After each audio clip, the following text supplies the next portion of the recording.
მანქანით მოვლა და ყველა ადგილის მონახულება შეუძლებელია 4 დღეში. ამიტომ ამოვარჩიეთ რამდენიმე ჩვენთვის ყველაზე საინტერესო და დავიწყარით. ჩვენი პირველი მიმართულება ქალაქი ხანიაა, მაგრამ სანამ იქ ჩავალთ, ვესტუმრებით კუნძულის სამხრეთ ნაწილს, კერძოდ პრეველის სანაპიროს.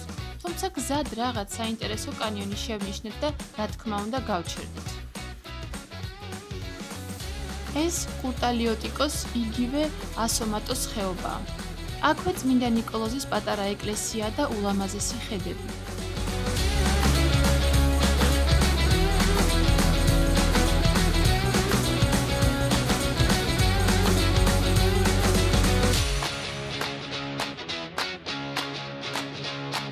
რომ არ გქონდეს ხოლმე ისტორიული ძეგლები და ზღვის სანაპირო, ამიტომ გადავწყვეტეთ რაღაცა ცოტა ბუნებად გვეჩვენებინათ და ძალიან მაგარ ხეობას კანიონს მივაგებინათ. თან ჯეირანი არ გვითამაშია დიდი ხანია. ხო, დრაშია საქმე, ხერაზე ვთამაშობ ჯეირანს, ოღონდ არც ეს არ გვინდა წაგება ნამდვილად. თუ არავის არ იგონოს რომ გაამენ და რაღაც მართლა. ჩვენ ამას ვიღებთ თებერვლის ბოლო დღეს. ანუ ეს გავა დაახლოებით 1 თვეში, მაგრამ ცივა, ან ვაკაცივა, გუშინ დაწვიმა იყო და წყალიც არის ცივი. ამიტომ ვიღაც უნდა შევიდეს, იმიტომ რომ აქედან ბოლომდე არ ჩანს ის სილამაზეები და უნდა შევიდეს და დაახლოებით 15-20 წუთი გაატაროს წყალში. აბა? ჯეირანი. გაიეხა რა. მოვიგე, არ მჯერა. ძვის მოვიგე, please. გაიხადი ჩანთაკა და მოიხსენი შენი მალე. მე თვითონ გავიხარ. წათამენებ. წამედი. მოგი წყალი ცივია, სიღრმე კანიონის არ ვიცით, უბრალოდ წყალი აბსოლუტურია. ვაი, ვინც მიღება. კაი, გავემზადე, მენტალურად ვემზადები ხო რაღაცნაირად.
განვაგრძეთ გზა. ხეობიდან 5 კილომეტრში გავჩერდით კიდევ ერთ ძალიან საინტერესო ადგილას. ჩვენ ყოველთვის ვცდილობთ რომ მოვძებნოთ რაღაცნაირად ისეთი ადგილი, რომელიც ნაკლებად ცნობილია. კუნძულის სამხრეთ ნაწილში არის ესეთი საინტერესო ადგილი მონიკატო პრეველი. თითქოს აი დრო გაჩერდაო დაახლოებით მე-14-მე-15 საუკუნიდან ზუსტად ისე გამოიყურება, რასაც უყურებთ ახლა თქვენ ჩემს უკან. ძალიან საინტერესო ადგილია, აშენებულია დაახლოებით მე-14 საუკუნის დასაწყისში, შეიძლება მე-13 საუკუნის ბოლოს, როდესაც კრეტა გადადის ვენეციის მფლობელობაში, რადგან ცნობილია, როდესაც ის ჯვაროსნებმა აიღეს 1204 წელს, როცა ბატაიღეს კონსტანტინოპოლი, კრეტა შემდეგ მიჰყიდეს ვენეციის დოშს.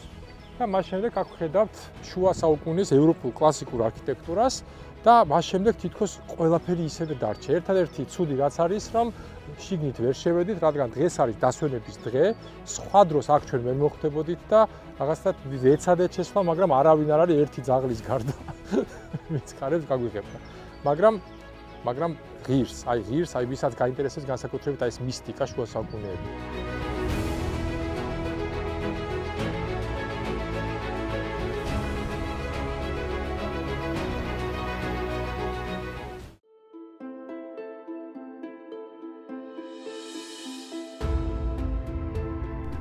მოვედით პრეველის სანაპიროზე. დროის უქონლობის გამო ვერ გავუყვებით სალაშქრო ბილიქს, მაგრამ აქედანაც ჩანს თუ რაოდენ ლამაზია არემარე. ლეგენდის თანახმად სწორედ აქ დარჩა ოდისევსი ტროას ომის შემდეგ. ეს ადგილი ძალიან პოპულარულია. აქ შეგიძლიათ დატკბეთ ხედით, იცურავთ ხმელთაშუა ზღვაში, ინებივროთ სანაპიროზე და ილაშქროთ ღრმად ხეობაში. კიდევ უფრო განსაკუთრებულს ხდის პალმების ავენიუ, რომელიც შემორჩენილია მდინარის ორივე მხარეს. პალმების 70% შეეწირა დიდ ხანძარს, რომელიც აქ 2010 წელს გაჩნდა.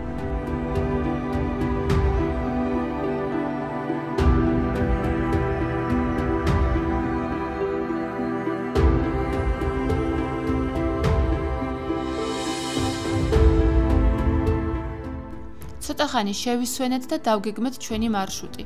გადავწყვიტეთ პირდაპირ ხანიაში წასვლა, რამე თუ გვინდა იქ შევხვდეთ მზის ჩასვლას.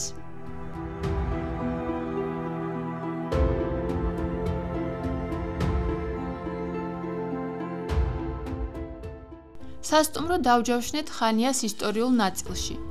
შესვლა თვით რეგისტრაციით იყო. გავიარეთ ჩეკინი ონლაინ და მივიღეთ ინსტრუქცია გასაღების აღების შესახებ. ფასი 42 ევროა საუზმით 2 ადამიანზე.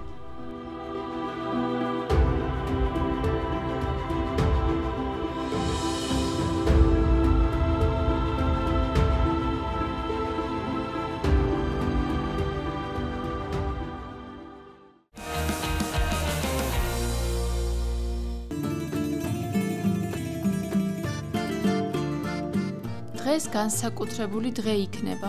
უნდა ვეწვიოთ ორ ულამაზეს სანაპიროს და მსოფლიოში ერთ-ერთ ძველ ზეთისხილის ხეს. არაჩვეულებრივი ამინდია და ჩვენც ძალიან კარგ განწყობაზე ვართ.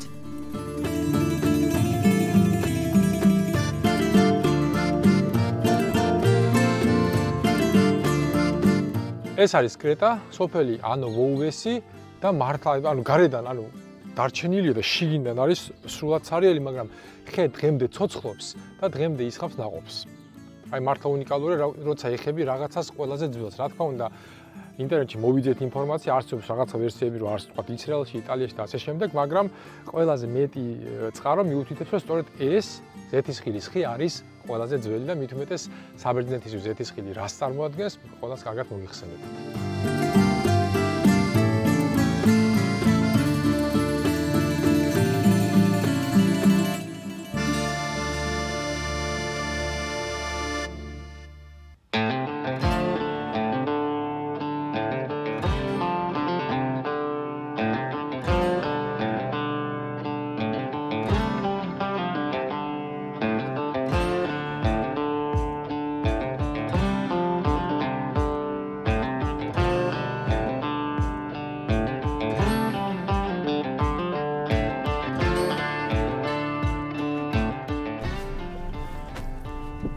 ნახე რა ბედნიერია, ძლივს ოფროუდი გამოჩნდა.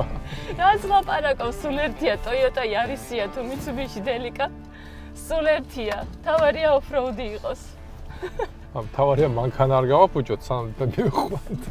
ეგრე მიცნობ, რომ მანქანა შეიძლება გავაფუჭო. რა, კაკალივით გზა არის. კაკალივით ყავისფერი. მართალია ქვემოთ ჯიპები ეყინათ, იმიტომ რომ ვერ გაბედეს აქ წამოსვლა, მაგრამ არა უშავს. სამაგიეროდ Yaris-ი პირველი მანქანა იქნება Toyota Yaris ოჯახიდან, რომელიც ავა ბოლოს სანაპიროზე. ისე რა უცნაურია, სანაპიროზე ავდივართ, კი არ ჩავდივართ. ხომ ბოლოს მაინც უნდა ჩავიდეთ. ნახე, კლდე ახლა სადღაც კილომეტრი გვაქვს ჩასასვლელი ზღვამდე. დამამაზია. ძალიან მომწონს და ძალიან ბედნიერი ვარ. რა.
ჩვენი ბოლო გაჩერება დღეისთვის ელაფონისის სანაპიროა, რომელსაც ვარდისფერ სანაპიროს უწოდებენ ფერიდან გამომდინარე. მაგრამ გაითვალისწინეთ, რომ ინტერნეტში მოძიებული სურათები ნამდვილ ფერს არ შეესაბამება, თუმცა მაინც ძალიან ლამაზია და შეიძლება მზის ჩასვლისას უფრო მკვეთრი და აღქმადიც იყოს.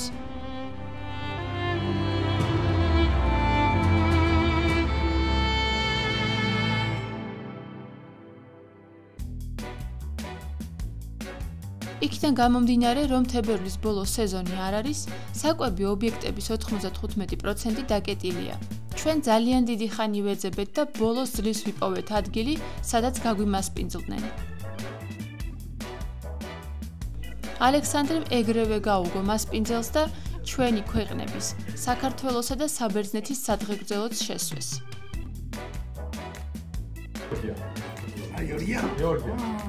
Bravo. ახლა კი დროა სახლისკენ, ხანიასკენ გავეშუროთ.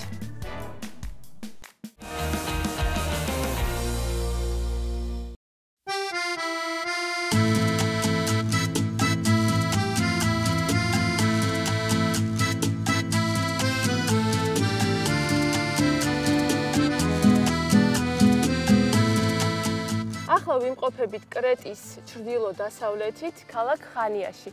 ეს კედლები, სადაც ახლა ჩვენ ვდგავართ, მათი ისტორია იწყება მე-7 საუკუნეში ძველი წელთაღრიცხვით.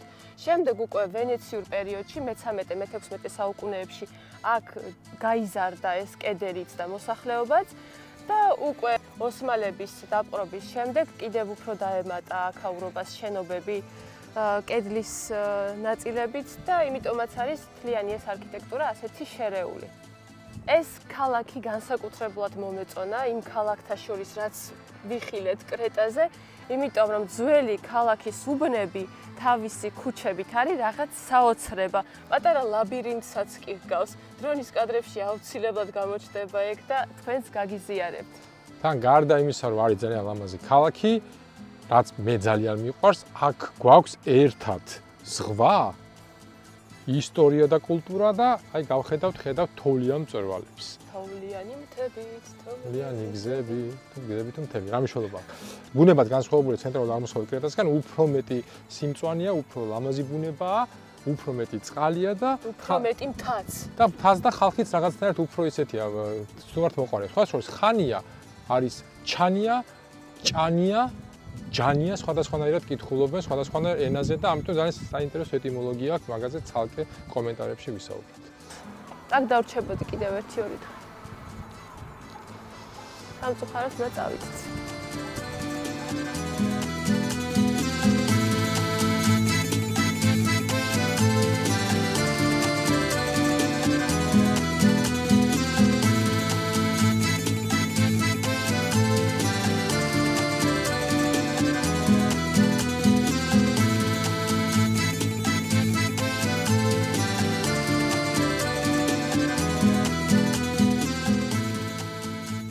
ხანია არის სიდიდით მეორე ქალაქი კრეტაზე.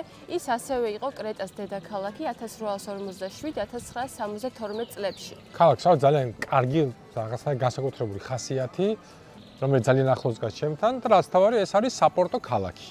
საპორტო ქალაქი, მოღონ ცოტა განსხვავებული ხასიათით. სადაც ახლა ვართ, აქ არის ძირითადად პატარა გემები, იახტები და ნავები, ხოლო მეორე მხარეს არის მეზობელი გადაბმული ქალაქია საუდა, სადაც არის უკვე დიდი პორტი და ერთ-ერთი მთავარი საპორტო ქალაქია მთელს საბერძნეთში და განსაკუთრებით კუნძულ კრეტასი. ისიც შეგვიძლია აღვნიშნოთ, რომ თავისი აეროპორტიც აქვს ხანიას, ასე რომ ათენიდან შეგიძლიათ ან ჰერაკლიონში გადმოფრინდეთ, ან ხანიაში.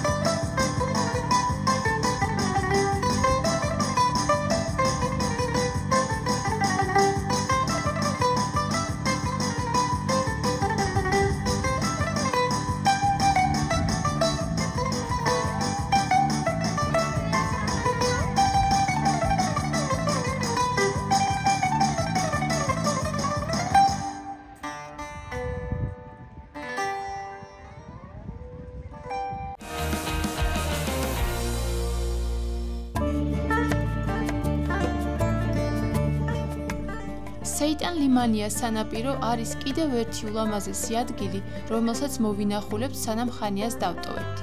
ქალაქიდან სულ რაღაც 23 კილომეტრში მდებარეობს და დაკარგულ სამოთხეს გავს.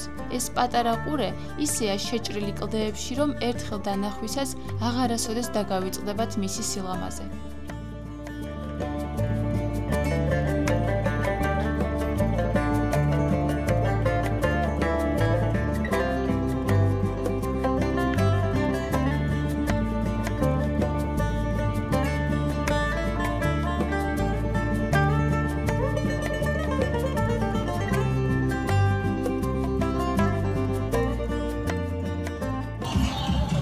ესე იგი, სადღაც 25 კილომეტრში აქედან დავინახეთ გოგო, რომელსაც მოხატული ქონდა კატასავით სახე და ვკითხეთ თუ სად მიდიოდა და აღმოჩნდა, რომ აი ამ პატარა სოფელში ტარდება რაღაც კარნავალი და ჩვენც გადავწყვიტეთ, რომ მოვსულიყავით და გვენახა რა ხდება. ო, ცოტა გვიან მოვით, მაგრამ ძირითადად ნაწილმა ჩაიარა, მაგრამ ძალიან უცნაურად და კრეატიულად ჩაცმულ ხალხს ხედავთ ქუჩაში და მანქანებს. იქნებ ვინმე ვიპოვოთ, რომ ვკითხოთ დეტალები ამ კარნავალთან დაკავშირებით.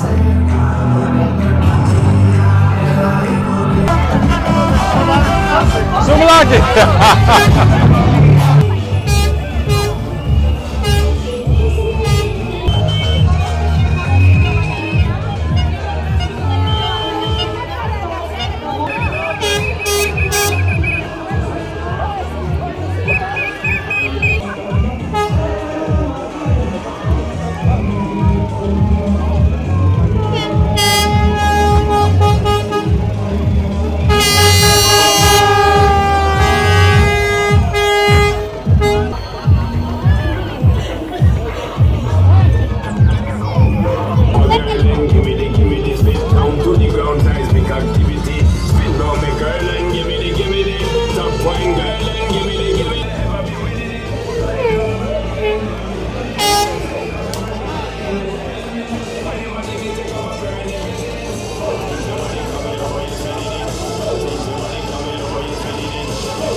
Trumpets blow.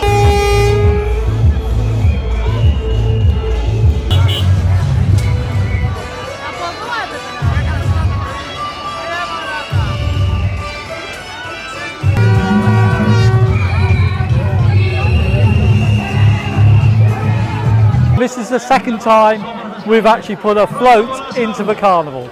Stinyamas.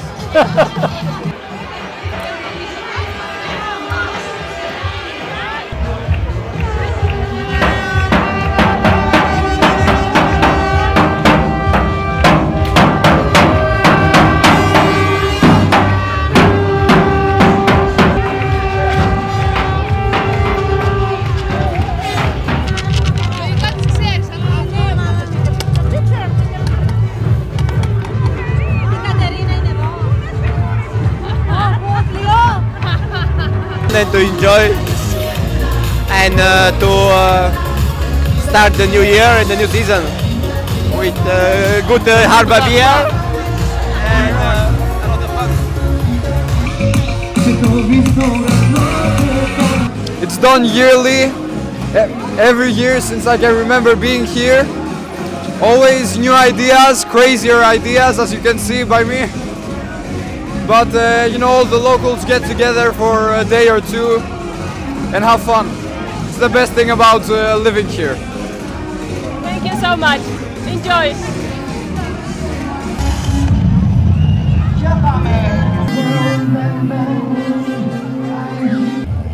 ძალიან კარგი იყო და კიდევ კარგი რომ დავუჯერეთ იმ გოგოს და აქ წამოვედით. ძალიან საინტერესო მოვლენები ვნახეთ. როგორც გვითხრეს, ყველა უბანი გვარი ორგანიზაცია თუ რაც ამ პატარა დასახლებაში არსებობს, რამდენიმე კვირა შეიძლება თვეც ემზადებიან, რომ ის რაღაც ჩამოატარონ და რაღაცნაირად განსაკუთრებული იყვნენ და რაღაც ესე ვთქვათ ერთ-ერთი კონკურსივითაც ტარდება. და რაც თავია, სიმბოლურად აცილებენ ზამთარს და ეგებებიან გაზაფხულს. რაც თავარია, მხოლოდ ადგილობრივები არ იღებენ მონაწილეობას, რამდენიმე ადამიანი შევხვდა, ვინც განდგებ ამ დღესასწაულისთვის არის სხვადასხვა ქვეყნიდან ჩამოსული აქ. თან აქ საუბარი გვაქვს პატარა სოფელზე, ეს არა რაღაცა დიდი ქალაქი. კი, ნახეთ რომ სხვაგანაც რაღაცები ტარდება, მაგრამ რაღაცა უფრო ისეთი იყო, რაღაცა საყვარლობა იყო ძალიან. ძალიან. და ძალიან გვეჩქარებოდეს დარჩებოდი კიდევ. ხო, ჩვენ გვეჩქარება დღეს მიფრინავთ უკან ათენში და უნდა წავიდეთ. აი ესე მოულოდ, აი ეს არ ქონდა დაგეგმილი და გამოვიდა ყველაზე მაგარი თუ არა, ძალიან მაგარი ხმა. კი.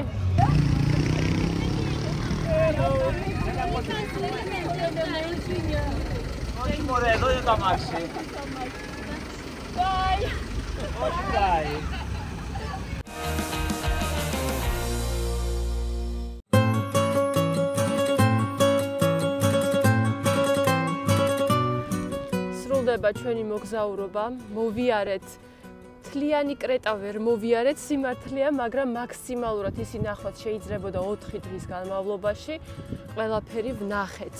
ძალიან რაღაცა ემოციები დატვირთულია, რადგან ნახე რამოდენიმე ისეთი ადგილი, რომელიც იყო ჩემთვის, როგორც სპეციალისტ ისტორიკოსი ვარ, როგორც ისტორიკოსისთვის ძალიან მნიშვნელოვანი, აი მაგალითად როგორც იყო კნოსოსი და ფესტოსი. აი რა ვიცი, აი რასაც დიდი ხანი სწავლობდი, რა ვკითხულობდი და უცებ ამ ყველაფერს რო ეხები და ზოგადად ეს არის კუნძული, სადაც შეგიძლიათ როგორც დაათვალიეროთ კულტურული ღირსშესანიშნაობები, ასევე ნახოთ ძალიან მაგარი სანაპიროები, ძალიან გემრიელი ადგილები და ზოგადად ილაშქროთ, ოფროუდით დაკავდეთ. და ისიც უნდა ვთქვათ, რომ რადგან ახლა არასეზონია, ძალიან მისაღები ფასებია. სასტუმროებით საშუალოდ არის 40 евро 2 ადამიანზე საუზმით. რესტორნებშიც, კაფეებშიც რომ გახვიდეთ, საშუალოდ 10-12 евро აი გემრიელად რომ მიირთვა, ადამიანისთვის სრულიად საკმარისია. და რა ჩემთვის ზოგადად აღმოჩენა არ არის, მაგრამ ნამდვილი გემო ზეთის ხილის ზეთის, აი აქ გავიგე. საერთოდ სხვა რამეს ვჭამ თბილისში.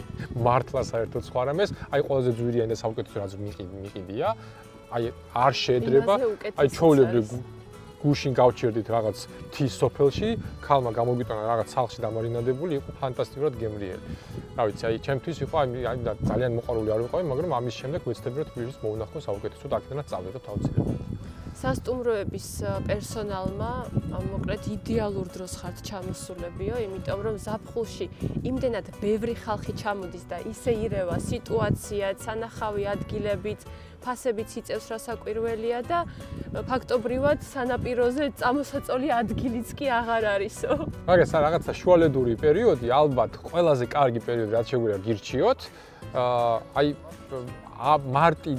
მარტის შუა რიცხვებიდან მარტიდან მთლიანად აპრილი, მაისის დასაწყისი და ოქტომბერი, ნოემბრის დასაწყისი. ეს არის ის როდესაც ბევრი იდეალური პერიოდი, როდესაც ბევრი ხალხიც არ არის და საკმაოდ თბილა, ზღვაც შედარებით თბილია. ასე რომ მანქანის ტარებაც გამოვცადეთ კრეტაზე, ძალიან მარტივი არის. კი არიან ხალ ისეთი გიჟი ბრძოლები ყველგან არიან, მაგრამ ჩვენ ქართველებს ეგ არ გვიკვირს, ჩვენს შეგვიძლია რაღაცების გაკეთება. რაღაცეებში ბევრი რაღაც საერთოდ დავიჭირე საქართველოსთან ხალხის ქცევით და სხვათა შორის ძალიან კარგად ვიღებდნენ ყველგან და როდესაც რამე გჭირდებოდა, ანუ თავის საქმეს ანებდნენ, გზად იყვნენ რომ დახმარების ხელი გამოიწვიათ ჩვენთვის. მოგეთ კარგი ხალხი, გემრიელი საჭმელი, ძალიან ბევრი ლამაზი ბუნება და რაც თავარია ბევრი ისტორიული სანახაობა, მუზეუმებზე არაფერს აღარ ვიძახი, რა ვიცი, რო შეხვალთ, შეიძლება მთელი დღე აღარ გამოხვიდეთ, რა თქმა უნდა, თუ ამის ინტერესი გაქვთ. ევხარისტო კრეტა. დიდი მადლობაო, ესე გითხრათ. ჩვენ კი ბრუნდებით საქართველოში, მაგრამ ამით რასაკვირველი არ მთავრდება ჩვენი თავგადასავლები. მომავალში კიდევ უფრო საინტერესო და ძალიან მაგარი ადგილები გველოდება წინ. სად მივდივართ? სად მივდივართ? წავედით. ჯეირანი საქართველოში ბრუნდება. ამჯერად ერთად მოვისმენთ თბილისის ნამდვილ ისტორიას და გავიგებთ, სად მდებარეობს დღემდე აღმოჩენილი ქალაქის ყველაზე ძველი ნაშთები.